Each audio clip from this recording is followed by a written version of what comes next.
You're listening to the Exhibitionist podcast, hosted by Nicola Reader and brought to you by inspiringexhibitors.com and ProExtra, a wholly owned subsidiary of 12 Man Solutions Limited. Hi there and welcome to episode 35 of the Exhibitionist podcast. I'm your host Nicola Reader and as always thank you so much for joining us. In this week's episode we thought we couldn't ignore the issue of COVID-19. It is having such an impact on the industry that we thought it was important to try and cover it in some way. So very shortly we'll be handing over to our conversation with Lou Kiwanuka, who's the MD at EventShaper. And Lou is looking from a really operational and practical perspective about some of the things that organisers and exhibitors need to be thinking about as we get through these challenging times over the next few weeks. So that chat coming up soon with Lou. Before we get to that though, I did just want to touch on the COVID-19 situation, and please don't think that this episode is going to have all of the answers that you're looking for. I'm not even sure I can give you some of the answers that you're looking for. I'm certainly no medical expert and I'm certainly no economist or politician, and thankfully not in that position where I have to make some of the difficult decisions. But I have been talking to an awful lot of people, and we were out at events last week and just thought I would share some of the general observations, some of the conversations we've been having to try and give you guys some food for thought as you navigate your own difficult times over the coming weeks. And obviously things are changing day by day, if not hour by hour. So where to start with COVID-19? Well, I think one thing that a lot of people have said to me is that every organisation, be that an organiser, an exhibitor, a supplier, has the right to make their own decision, and we should respect that. And I personally, thankfully, haven't seen too much negativity around the decisions that people are making. But I think everybody, based on their own circumstances and the perspective through which they're viewing an event, has the right to make the decision that's best for them in that situation. And that's a fair point, but I think those decisions, for me, need to be made on facts and evidence. And that's certainly what we're trying to do to help our clients, is to look at what are the facts and evidence and what does that mean in terms of an actual risk. At the moment, the UK government, aren't saying that we should ban any large-scale events. In fact, the Chief Medical Officer is saying there is no evidence that doing so would minimise any risk of spread. So actually, as long as the government advice is that those big events can still happen, albeit perhaps with some changes to some of the ways that they may be run, actually the facts and evidence would suggest that it is safe to be able to carry on and do business. And the bigger risk is that those events don't go ahead and put the supply chain businesses in jeopardy, but also those exhibitor businesses who were counting on getting some revenues and growing their sales pipeline from the contacts they met. And that economic risk is actually much greater than the risk of contagion if events are managed in the right way. So actually that risk assessment, that document that every exhibitor hates, now is a great time to sit down and think, okay, what are the facts and evidence? Where are we travelling to deliver this event? Who is the likely audience? Where are they coming from? Have we got any vulnerabilities in our team in terms of age group or pregnancy or underlying conditions that may mean we need to change how we operate? But actually stick to the facts, stick to the evidence and make the right decision for your business based on that, rather than some of the hype we're seeing from the consumer media, should I say. So I think that for us is a really important one. We were just kind of keen to our clients to get in front of them and say, okay, let's look at your particular circumstances and look at whether we need to change anything about what we're doing and not just make it a knee-jerk reaction. The other thing that I thought was really encouraging as I've spoken to a lot of people is actually as an industry, yes, it's really tough. We all know we're going through a hard time, and behind the scenes, there's an awful lot of collaboration and an awful lot of support going on. And that's brilliant, and let's keep doing that. But actually, as an industry, we can probably help ourselves by sharing the positive stuff. So where events are still happening, where aisles are still busy, where business is still being done, actually, let's make some really good news about that. Let's share that and show the rest of the world that we're open for business and safely open for business. I know Saul Lees from Exhibition News and Martin Fullard from Conference News are doing a great job getting out in the media and talking about the importance of the events industry, again, talking about the facts and evidence that help us keep events going. But actually, for all of us, if we can just share some of the good stuff, if you're an event, if you've had a contract that's come in, if you're working on something that's still going ahead, let's just share that news as much as we can and as widely as we can outside of our industry. and let people know that we're still open for business. And let's think about how else we can communicate. So some of our clients are saying to us, for good reason, that they're no longer able themselves to go to an event that they were planning to go to for various reasons. And actually, there's other solutions that we can help them with, whether that's we can find some staff in market to go and man that booth for you in whatever country it may be in, or we can help you with some media, or we can help you create some online engaging experience that means you can still communicate with your customers. It's amazing what those suppliers who you think do one job for you, actually there's a whole range of other things that they might be able to do that help you in this situation to keep you communicating with your customers and make sure that when you do go back and exhibit, if your event's been postponed, that you can get those customers to come and visit you whenever your new show is, because you've been carrying on talking to them and adding value throughout this difficult and challenging time.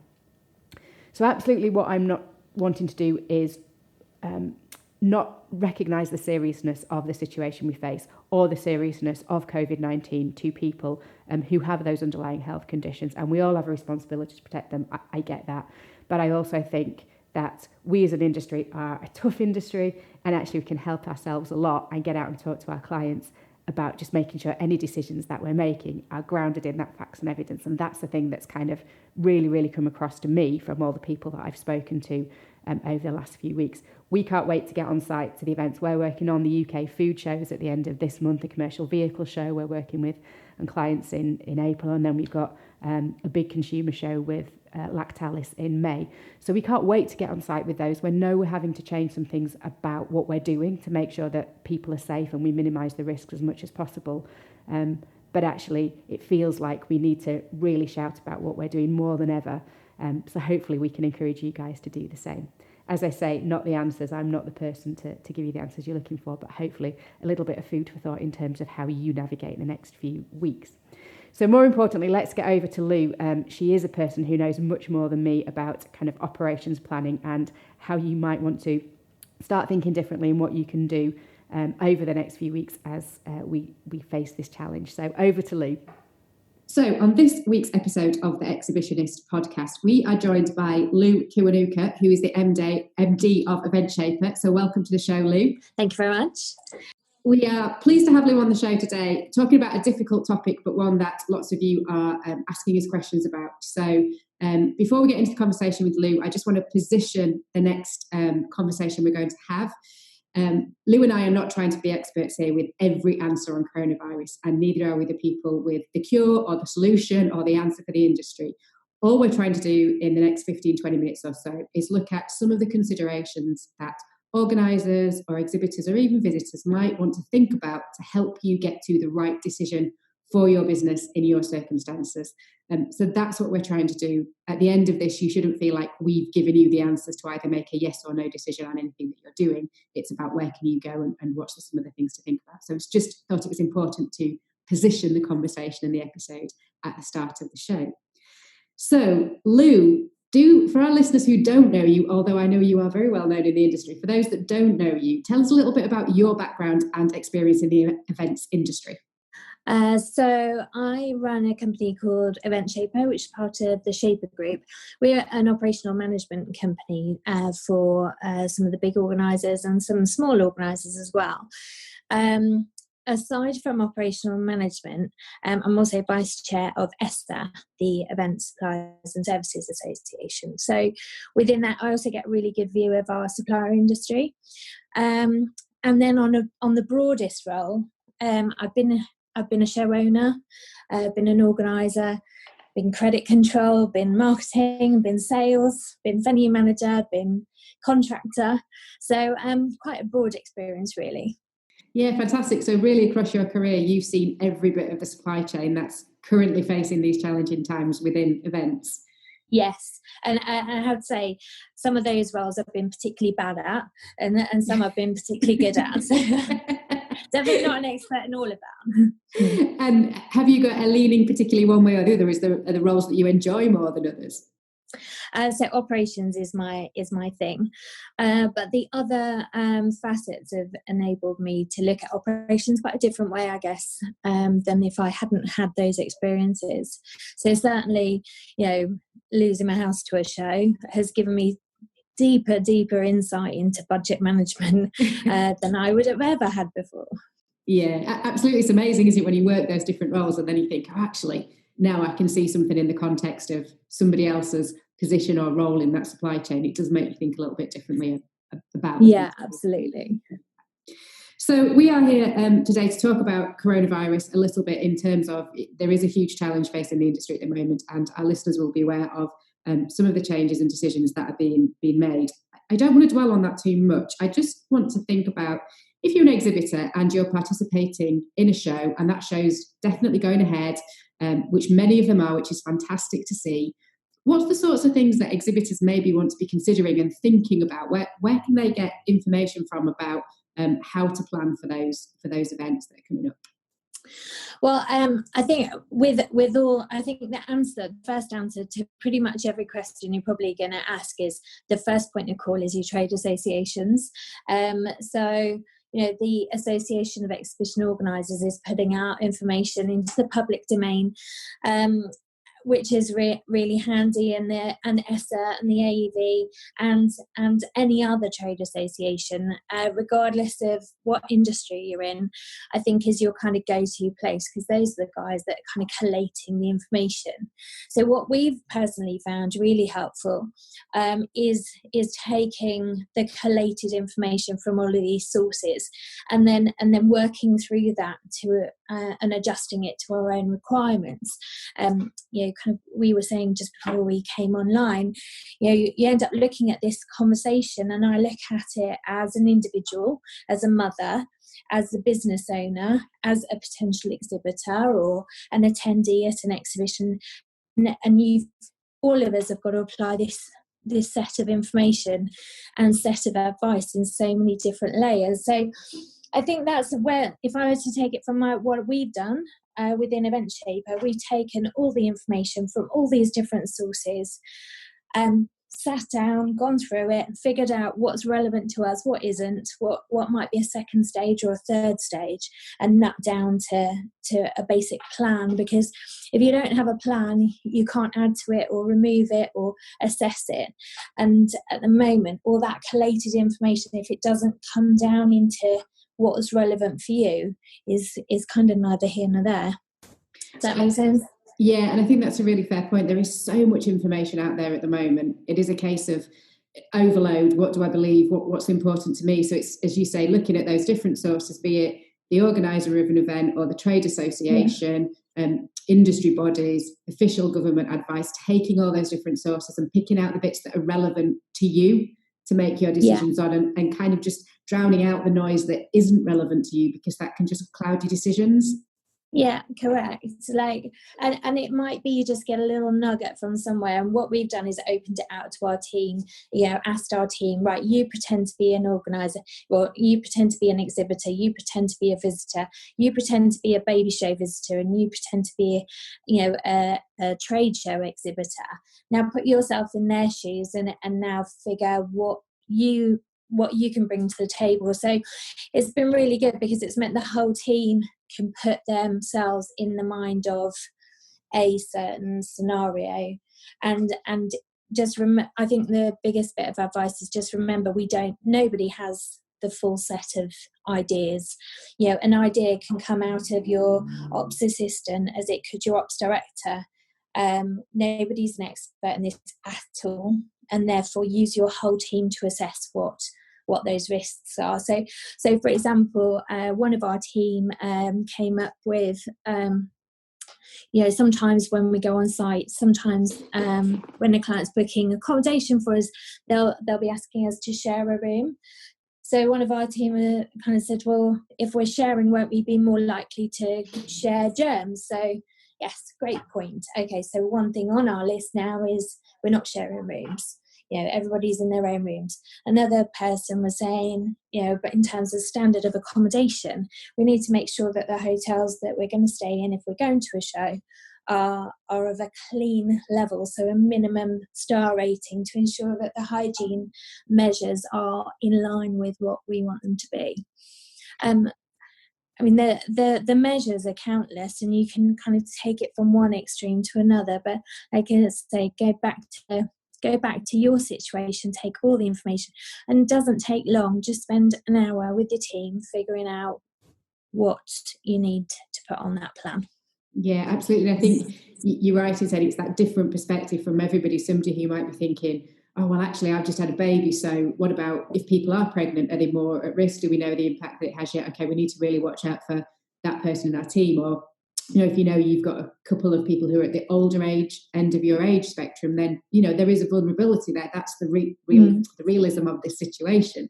So it's having some of those thoughts just about, okay, so let's think of every scenario across our team and what we might need to plan for and mitigate for as much as possible.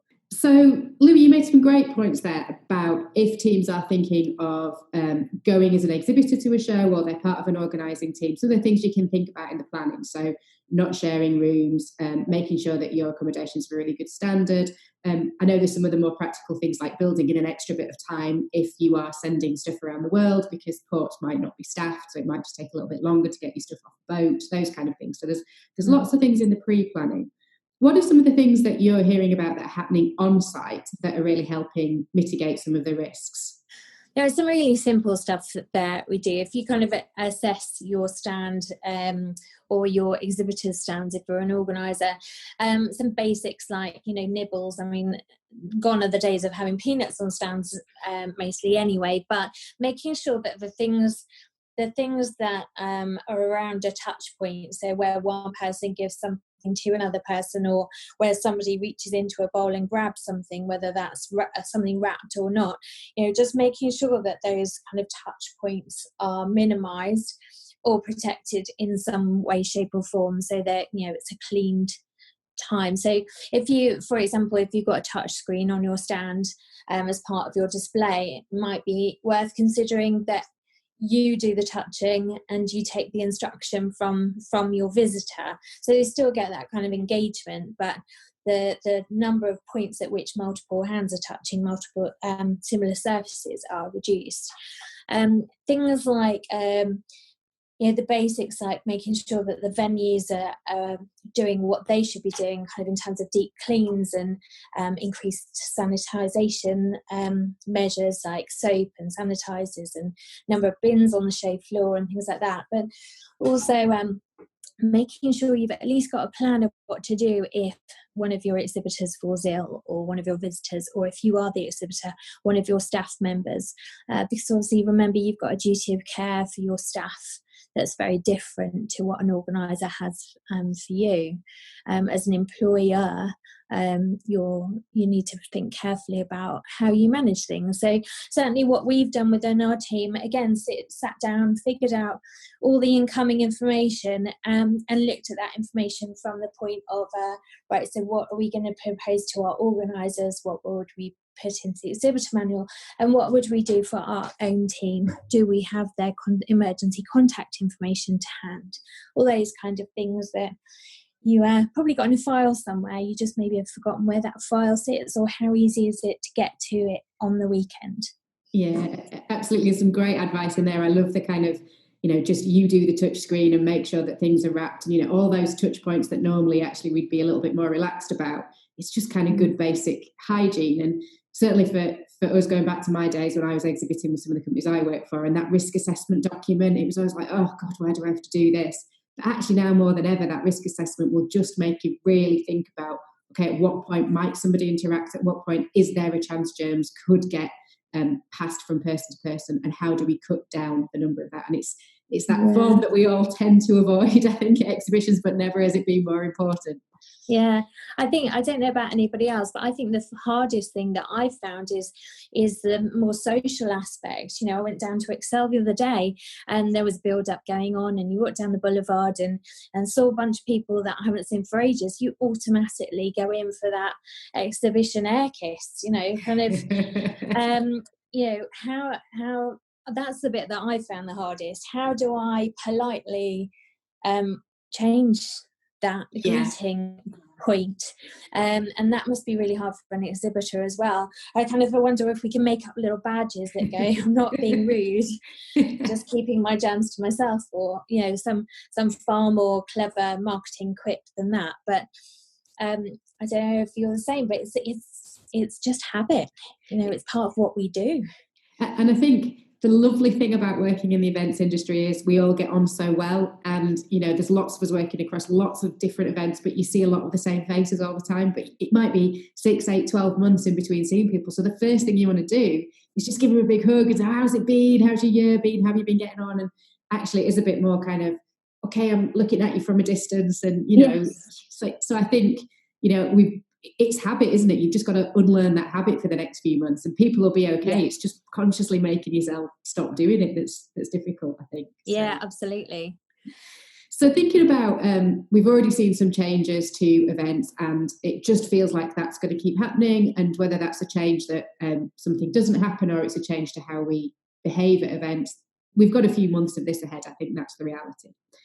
When things do change, I always think the best thing you can do is just communicate really well with everybody who's involved in that situation and in that plan.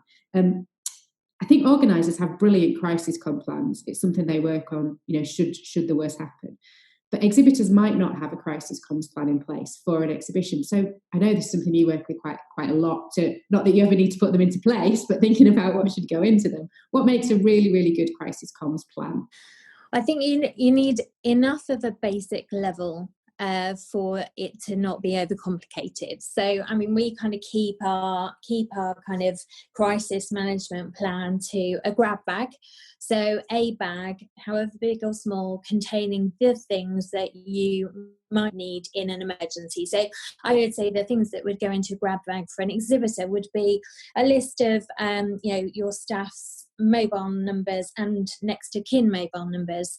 There would be, paper and pens, and there might be, we always stick a black tie in there. If you've ever got a bad press conference to make, you might be slightly overreacting on some elements, but it's always better to have one than not. A copy of your kind of communications plan, so you can pre-write for pretty much any scenario a head and a top and a tail of either a press release or a statement that will follow certain lines. And we certainly find within our crisis planning and training is that pressure point that you need to take away anything that you don't need to think about. You need to just focus your mind on the actual things you do need to think about. So having those templates pre-written just gives you that security and that comfort that if anything were to happen that you felt then you'd need to enact a crisis management plan or crisis communications plan, you've at least got the basics there, and you just need to insert a sentence. You might then spend the next 3 hours figuring out what that sentence is, but you're not spending 5 hours figuring out what 5 sentences are.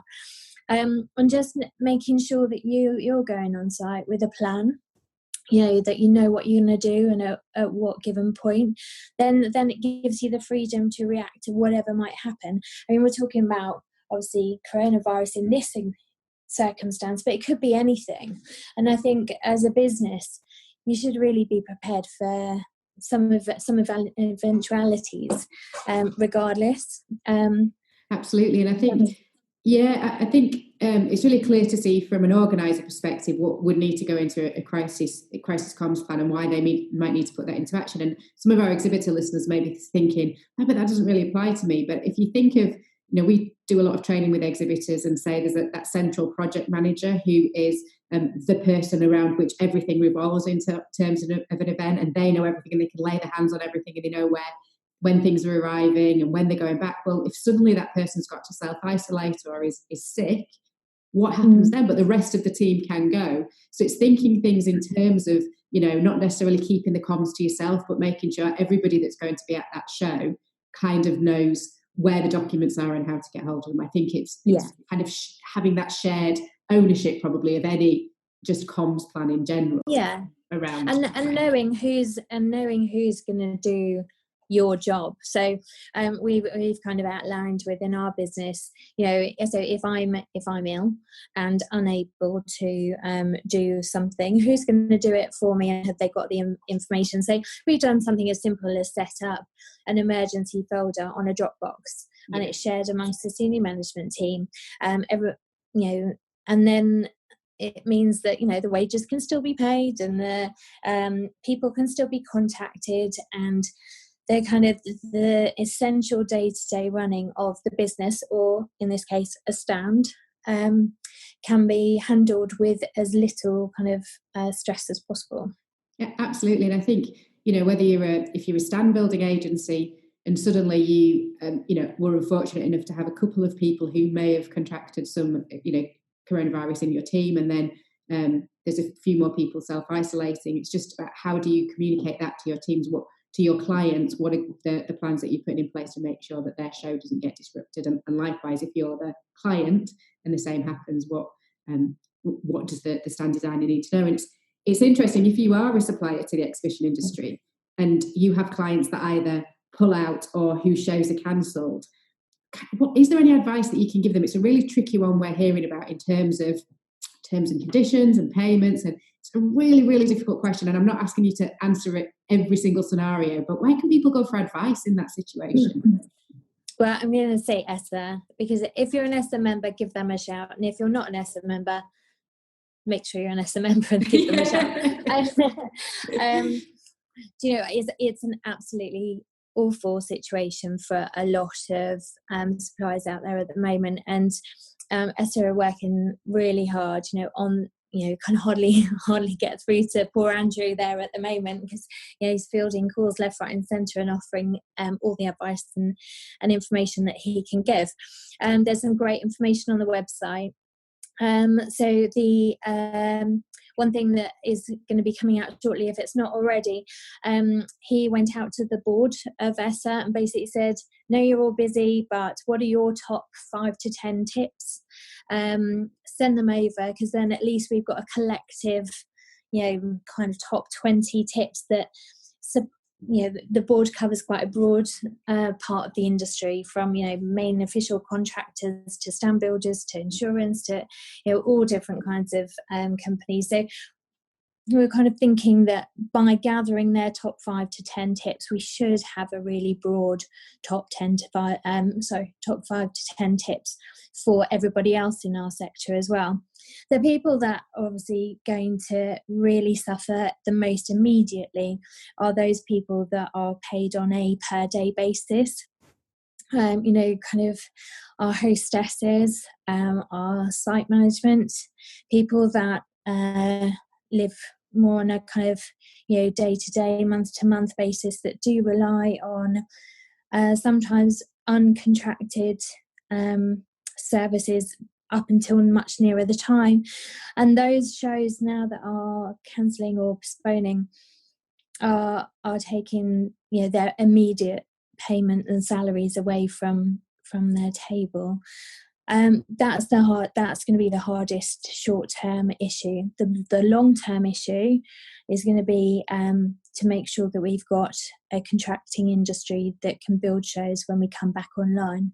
Yeah, and I think that it's such a crucial point there that, and this is kind of me speaking rather than necessarily you speaking, Lou, but definitely from my perspective, you know, if you've got those relationships in place with suppliers, any shows that are getting postponed are going to happen again at some point in the future. You're going to want to exhibit again as a business. It's worked for you in the past, it'll work for you again in the future.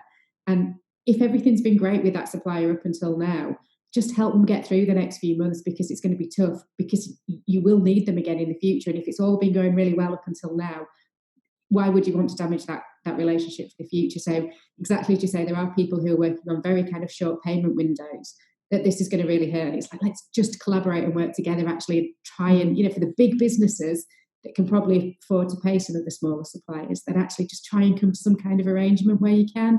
That's kind of my plea rather than Lou's plea, I think, on that. Well, I think, you know, ESSA is all about helping ESSA members as well. You know, there's a code of conduct that we all sign up to, which has got, you know, kind of some quite strong ethics involved in it, and things like that are really going to come into the fore at this stage.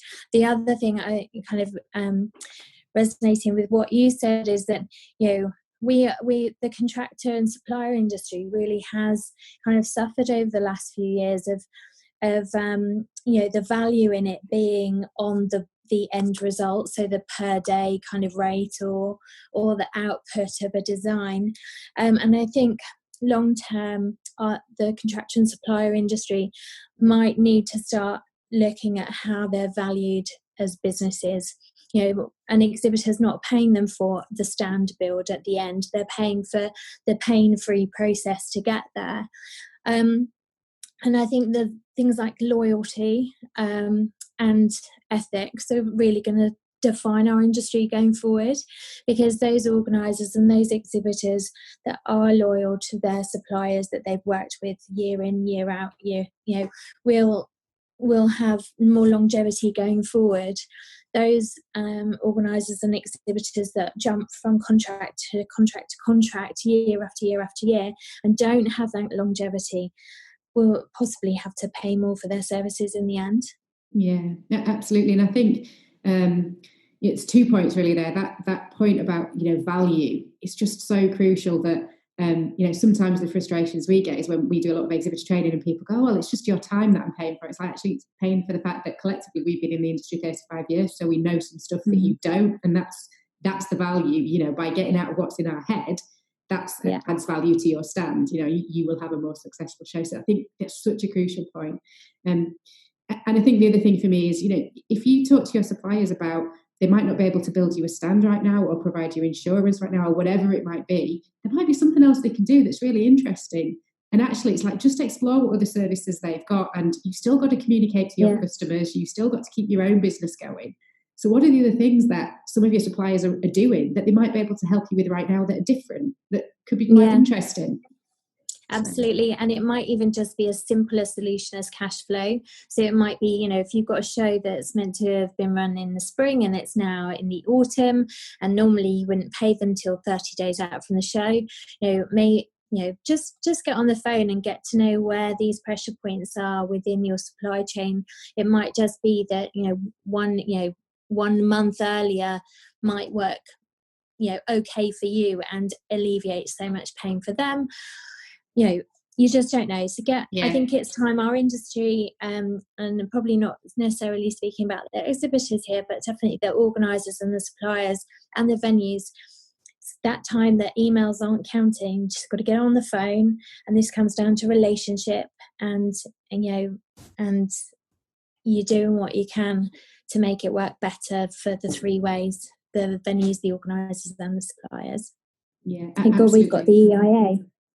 Yeah, collaboration, absolutely, between everybody. So there's a question we're getting asked an awful lot by exhibitors, and I'm going to put it to you, and I think it's a difficult one for you to answer, so I think everybody will appreciate you'll give us the answer that you can, but obviously it won't be the same for every single scenario. But if an organiser cancels an event and you're exhibiting at it, what can you expect back in terms of a refund on your fee? Or what are the questions perhaps that exhibitors could be asking of those organisers?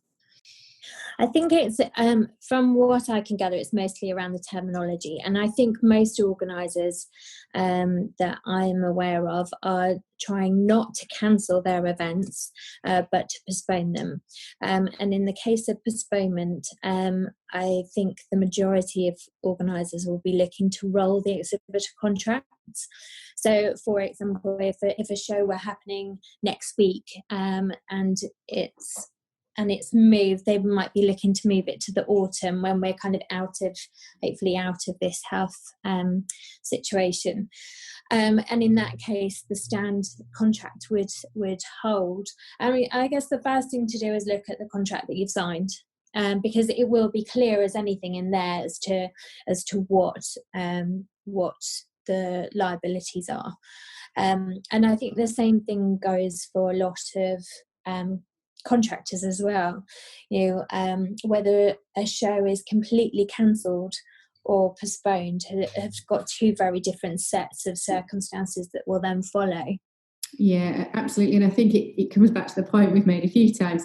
These are uncharted times. It's nobody has been through this kind of scenario before. So just talk, and we all want an exhibitions industry at the end of it. We all want to make sure that as many people get through this, exhibitors, organisers, suppliers, as possibly can. So let's just talk to each other. It's not them and us, we're all in it together. So yeah, absolutely, yeah. And we're obviously hoping that this will be managed in as quick as an efficient time frame as possible, enabling us to have a great autumn season. Now, the autumn season tends to be quite jammed into September, October, and then November and December sometimes is a little lighter. So I know there's, the venues are probably playing Tetris at the moment, trying to juggle everything around to give the best possible options. But, it would be great if as much of our spring activity that is postponed gets postponed into the same financial year. For example, so yes, I think it's different for everybody, different sets of circumstances. Show owners are certainly earning their wages right now in terms of, they're the ones that take the big risks, they're the ones that sign their names on the bottom of a tenancy, and sometimes sign their houses against it as well. They're the ones that are making such difficult calls at the moment, and I think, yeah. And I think that's one of the things that actually exhibitors sometimes don't necessarily think about, because to go right back to the start of our conversation where we were saying you see things through such different lenses, you only see it as an exhibitor, and actually sometimes don't necessarily appreciate those huge risks that organisers take in booking venues and booking power. Absolutely. And all the marketing that's got to go with it, and all the insurances that go around shows. And there's a reason huge why commitment. Yeah, there's a reason why there's not many event organisers in the world that sign their names against a tenancy. That risk is huge, and quite often it works really well. And then every now and then we get a corker like this, and those are tough times, tough decisions. I wouldn't like to be in any of their shoes. And we and the rest of the industry, I'm sure will come together to try and find the best possible outcome from it. Yeah, absolutely. And I think, as you alluded to earlier on as well, these are difficult decisions. I don't think anybody's sitting there thinking, oh yeah, this is a really easy decision, because it's not. The numbers aren't big enough for it to be a very easy. It's about balancing the risk, mitigating the risk, and making the right call based on sometimes factors that are taken out of your hand. If some of your big exhibitors start pulling out, that decision is kind of taken out of your hands to a certain degree. So it's been fantastic speaking to you this afternoon. I think it's really hard trying to have a conversation about something that everybody is so interested in, somebody wants all the answers for, and yet we can't give them because we don't have them. Yeah. But there is tons of info out there. So I think if there's one bit of advice I can give, is just take all of that information that's coming in, almost sit with your columns. How do you feel about that as a person? How do you feel that as a manager? How do you feel that as a business owner? How do you feel that as an exhibitor? How do you feel that as an organizer? And just segment it out, because what you feel as an exhibitor might not necessarily be what you feel as a mother or a father, and that's okay, because there's different sets of circumstances for each. That's the best way I've tried to kind of pull it apart and define where I sit within the whole scheme of it. Yeah, absolutely. I think that's a really helpful way of looking at it from those different perspectives. As you say, take all the information that you can on board. I think there's a bit of let's just respect each other's decisions, because nobody's making them lightly at the moment. We're all facing difficult decisions, and all we can do is take that information, take the evidence, and make the best decision we think for our business and the people that we care for. And let's just work together and collaborate and support each other, because we will get through this. And I think we're probably all going to be exhausted by Christmas when that autumn season just goes absolutely crazy. Yeah, absolutely. But what a fantastic way to end the year if it does end up like that, when we've had a really busy autumn. I agree. It's been fantastic speaking to you this afternoon. If anybody did want to get in touch with you, want us to pick up with you, where can they find you? They can give me a shout on Lou at EventShaper.uk. So that's Lou at EventShaper.co.uk. Yeah, just .uk, or through LinkedIn. Fortunately, my surname is quite unusual, so it's not hard to find me, to be honest.